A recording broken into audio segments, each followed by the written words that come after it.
Sur la plaine de Troie, règne un silence comme jamais il n'en a régné depuis 10 ans. Des lambeaux de fumée montent vers le ciel. Ce sont les vestiges du camp des Grecs, brûlés par ses propres soldats.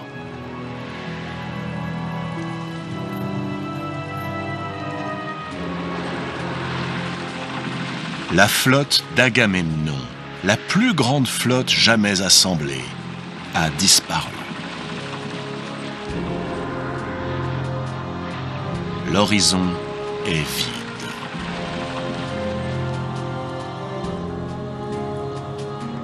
Sur le rivage, seul demeure cet étrange monument de bois.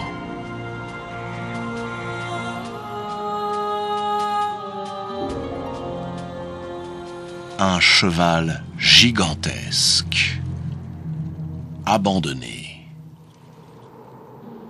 Après les funérailles faites à Hector, le fils aîné du roi Priam, et alors que l'armée troyenne s'apprêtait à la bataille, les Grecs ne se sont pas présentés sous les hautes murailles de Troie. Et depuis, ils sont introuvables. Priam a envoyé ses cavaliers parcourir toutes les côtes de son royaume. Ils sont unanimes. Les Grecs ont repris la mer. Ils ont abandonné la guerre.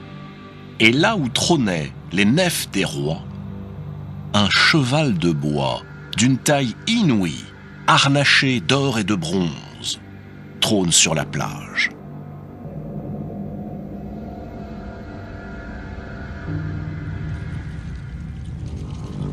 Priam ne sait s'il doit se réjouir ou s'inquiéter. Que signifie cette volte-face et ce cheval de bois? Le vieux roi ordonne que l'on ouvre les portes. Il sort, accompagné par les principaux notables de Troie, et se rend jusqu'au camp dévasté de ses ennemis.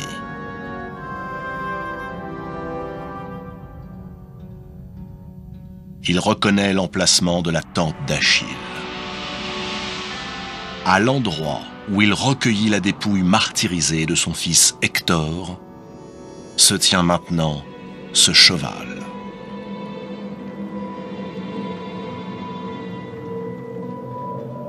Tous l'observent, fascinés.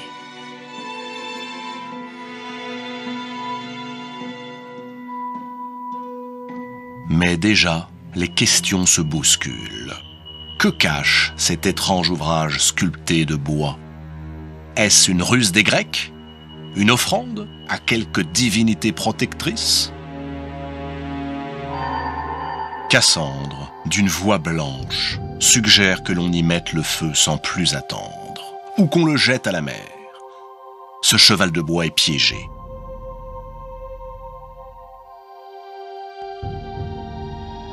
Énée proteste. Hécube prend le parti de sa fille.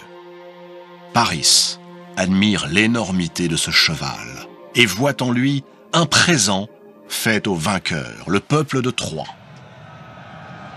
Mais Cassandre insiste. De tout ce qui vient des Grecs, et surtout de leurs cadeaux, il faut se méfier. Hélène, la belle Hélène, s'approche du cheval. Elle se met à tourner lentement autour de lui. À 3 reprises, elle prononce des noms de femmes.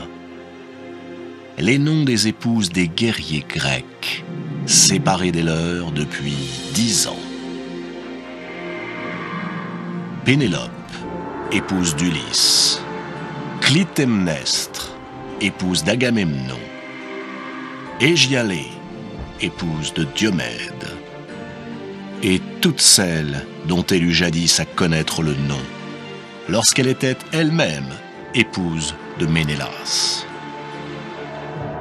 Elle espère que l'un d'entre eux, s'il lui a pris l'idée perfide de s'enfermer dans la carapace de bois, sera trahi par l'émotion en entendant ce nom.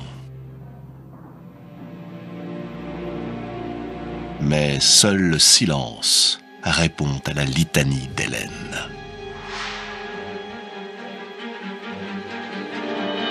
Cassandre saisit alors une lance des mains d'un des soldats troyens et la tend à Énée.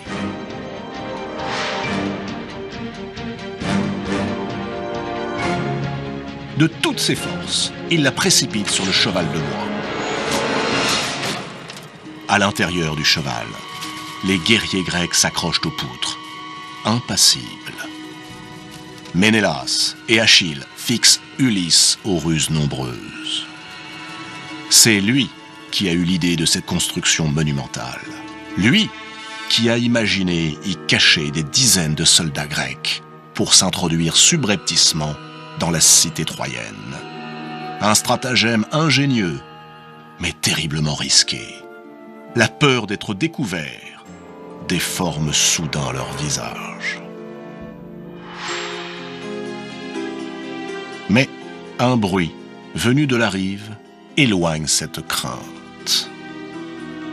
Ulysse sait parfaitement ce qui se joue. C'est son plan qui est en train de se mettre en œuvre. Les soldats troyens amènent à Priam un homme couvert de sang. Priam l'interroge. Le prisonnier s'appelle Sinon. Il vient d'être capturé à quelques pas d'ici. À Priam et aux Troyens assemblés, il dit avoir déserté l'armée des Grecs. Et il lui raconte que peu après la mort d'Hector, une grande dispute éclata entre les rois grecs.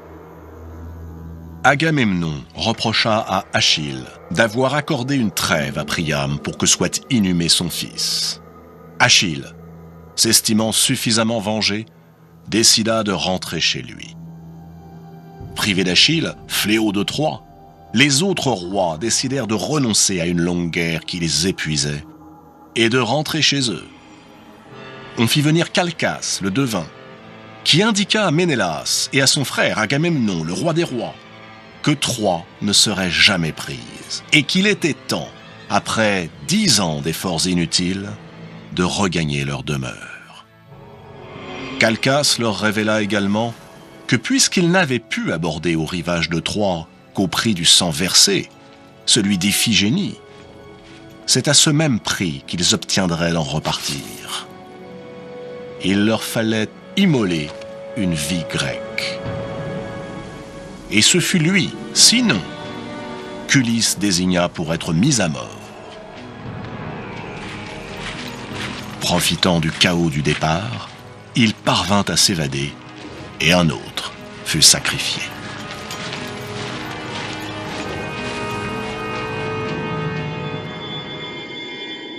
Priam écoute, attentif. Soit. Et ce cheval ? Sinon, tremblant, poursuit son récit.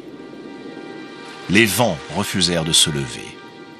Alors, Ulysse, protégé de la déesse Athéna, vit en songe qu'il fallait offrir aux dieux un présent digne de leur grandeur. Un cheval magnifique et aussi haut que la plus haute muraille de Troie. D'ailleurs, précise Sinon, si les Grecs l'ont fabriqué ainsi, l'élevant jusqu'au ciel, c'est pour empêcher les Troyens de le faire entrer dans leur cité, car l'oracle est formel. Si les Troyens profanent cette offrande à Athéna, ils s'attireront les foudres de la déesse de la guerre. Mais s'ils parviennent à la faire monter dans leur ville, alors ils seront un jour les conquérants de toute la Grèce. Priam se met à rêver. Ainsi, les Grecs ont préféré le déshonneur à la gloire et voguent vers leur palais de l'autre côté des mers. Les dieux sont donc avec les Troyens désormais. Peut-être même méditent-ils la revanche de Troie sur le royaume d'Agamemnon. Il faut s'attirer leur grâce. Pour Priam, plus aucun doute n'est possible. Les dieux qui hier combattirent Troie, demain lui offriront la victoire.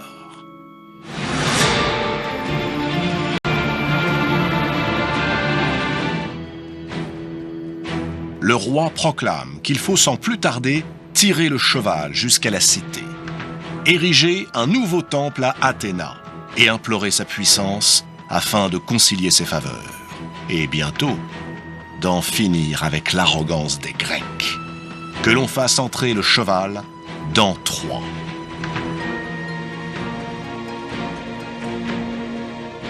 Les Troyens se mettent à l'œuvre.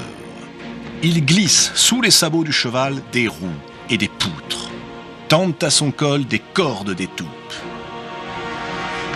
Pour que la machine fatale puisse franchir les murs, on doit les abattre par endroits.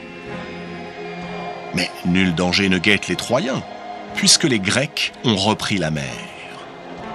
À 4 reprises, le cheval achoppe sur le chemin qui le mène à Troie, et 4 fois, un bruit d'armes retentit dans ses flancs. Tout à leur joie, sous les chants et les hurrahs, les Troyens n'y prêtent aucune attention.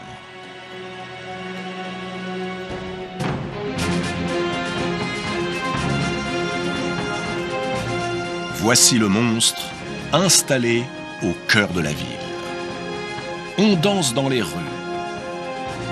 D'un feuillage de fête, on couronne les temples des dieux et les palais des princes.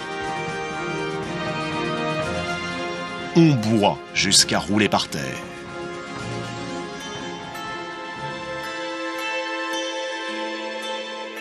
La nuit enveloppe de sa grande ombre la plaine de Troie.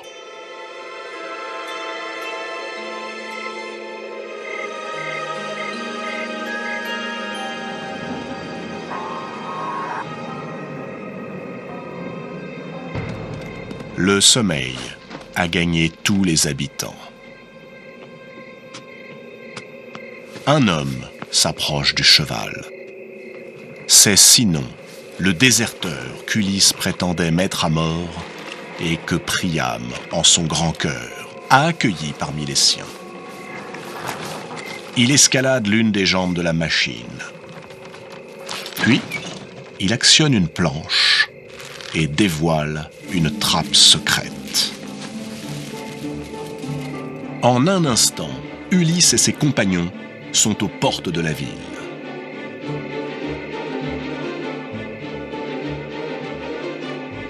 Ils agitent des torches depuis les remparts.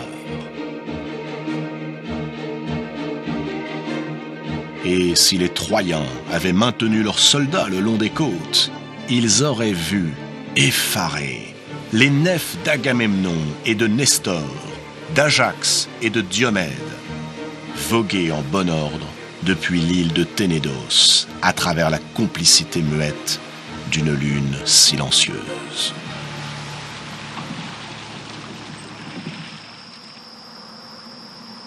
De toute sa hauteur, le cheval s'élève au centre des remparts. Il vomit des hommes en armes, tandis qu'aux portes abattues s'en présentent des milliers d'autres, autant qu'il n'en est jamais venu de la lointaine Grèce. Comme un torrent que rien ne contrôle plus, comme un incendie poussé par des vents furieux, l'armée grecque se précipite dans les rues de l'imprenable cité. Troie, ensevelie dans le sommeil et dans le vin, n'a rien vu venir. Les premiers cris sont terribles. Ce sont ceux des femmes et des enfants que l'on égorge, des hommes que l'on passe au fil de l'épée, des vierges que l'on viole, des prêtres que l'on immole.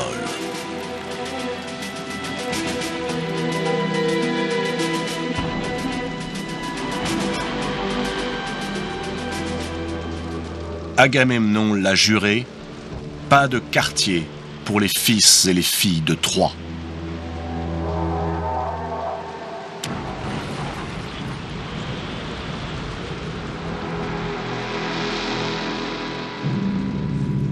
Dans son palais, le vieux roi Priam revêt une armure dont, depuis longtemps, il n'a plus l'habitude.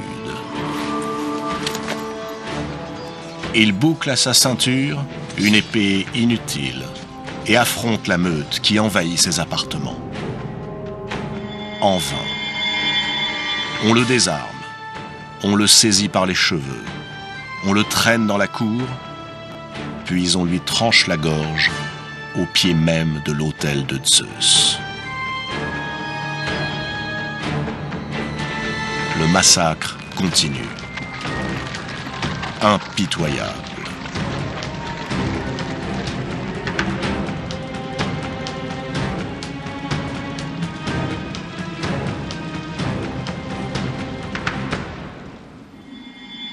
Hécube, Cassandre, Andromaque sont capturés.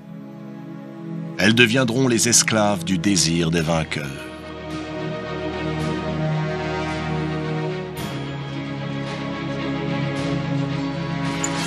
Ménélas, le glaive à la main, remue le palais de fond en comble.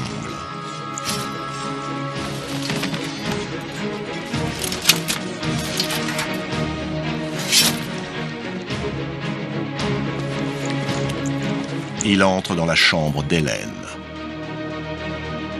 Elle est seule. Elle reste muette.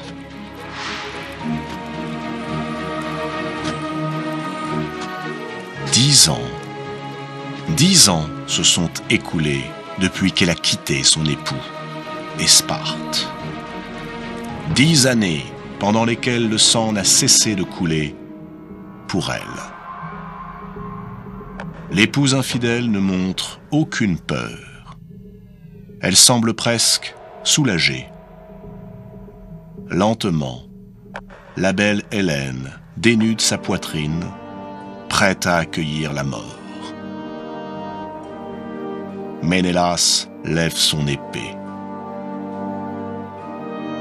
Il interrompt son geste et sans un mot, prend son épouse par la main et l'entraîne hors des murs, tandis que le carnage se poursuit autour d'eux. Dans la ville en flammes, les Grecs sont les maîtres.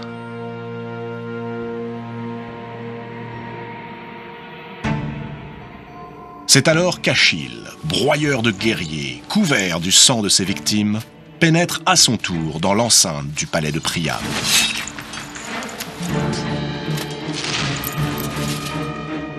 Devant lui se dresse une jeune femme de toute beauté. C'est Polyxène, la plus jeune des filles de Priam. 2 soldats grecs, ivres de violence, lui arrachent sa tunique et s'apprêtent à l'outrager. Achille leur brise la nuque. Il libère Polyxène.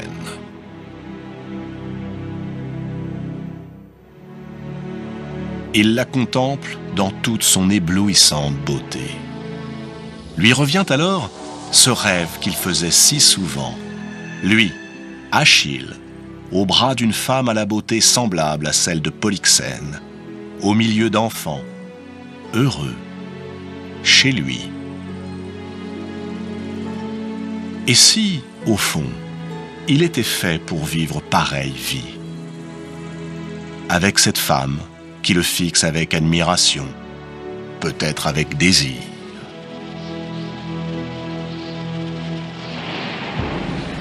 Achille n'a pas le temps d'aller plus loin.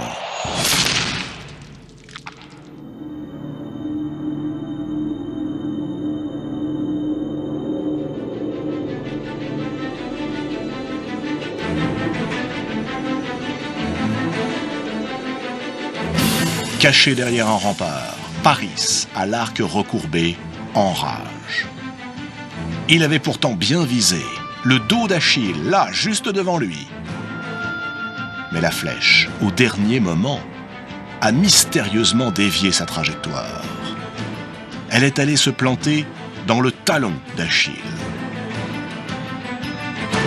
Ce que Paris n'a pas vu, ce que nul mortel n'a pu voir, c'est que le dieu Apollon, témoin du massacre qui ensanglante sa ville, a dévié le trait.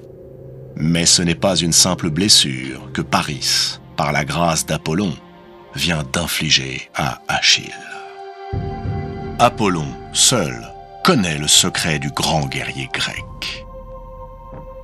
Lui seul semble savoir que dans son désir de rendre son fils invincible, sa mère, Thétis le plongea enfant dans l'eau du Styx, le fleuve des enfers. L'eau du Styx a le pouvoir de rendre invulnérable. Mais seul le talon par lequel Thétis tenait l'enfant ne fut pas baigné par l'eau aux vertus prodigieuses. Et c'est par lui, ce talon, qu'Achille, aujourd'hui, se meurt.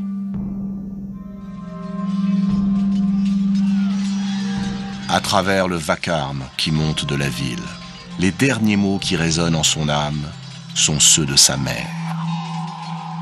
Si tu pars pour Troie, ton nom et tes exploits seront célébrés jusqu'à la fin des temps, mais tu mourras dans la fleur de l'âge.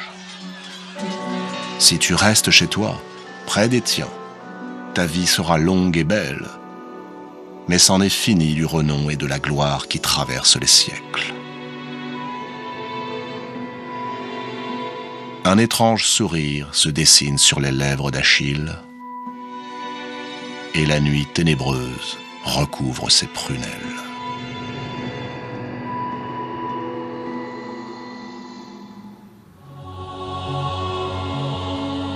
Zeus contemple Troie consumée par le feu. Dans quelques jours, plus une pierre ne subsistera de l'orgueilleuse cité bâtie par Apollon et Poséidon, défendue par Priam et le vaillant Hector.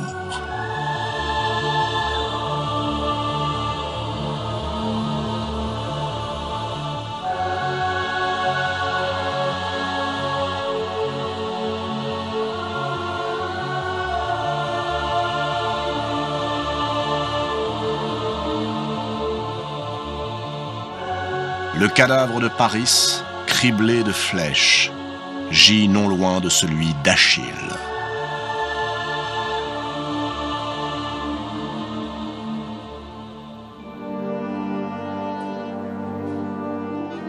Du haut des murailles, on lance aux chiens et aux vautours les nouveau-nés. Parmi eux, Astyanax, le fils d'Hector. Les temples des dieux ruisselle de sang. La cruauté des hommes n'a plus aucune limite.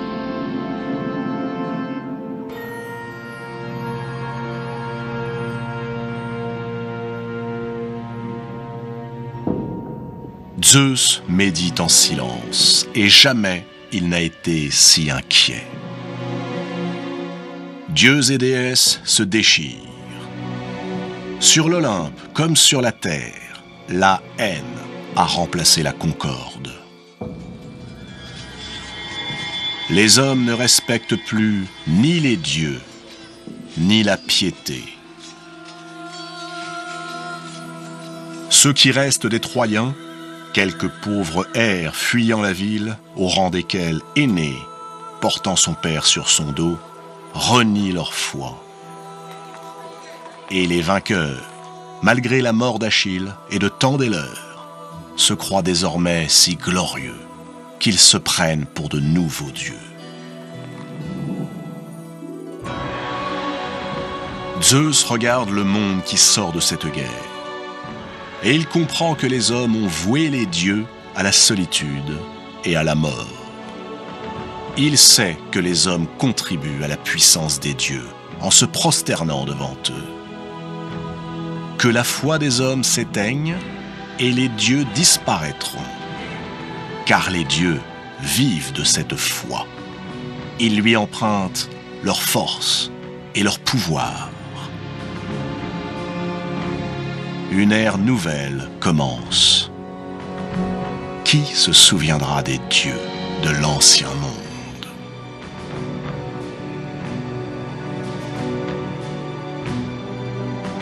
Ulysse rentre chez lui, à Ithaque. Dans ses yeux, pourtant, aucune lueur de triomphe. Dans son cœur, pas le moindre sentiment de victoire. Juste une interrogation muette. 10 ans de guerre, 10 ans de meurtre, 10 ans pour ça. qui se souviendra de la guerre de Troie ?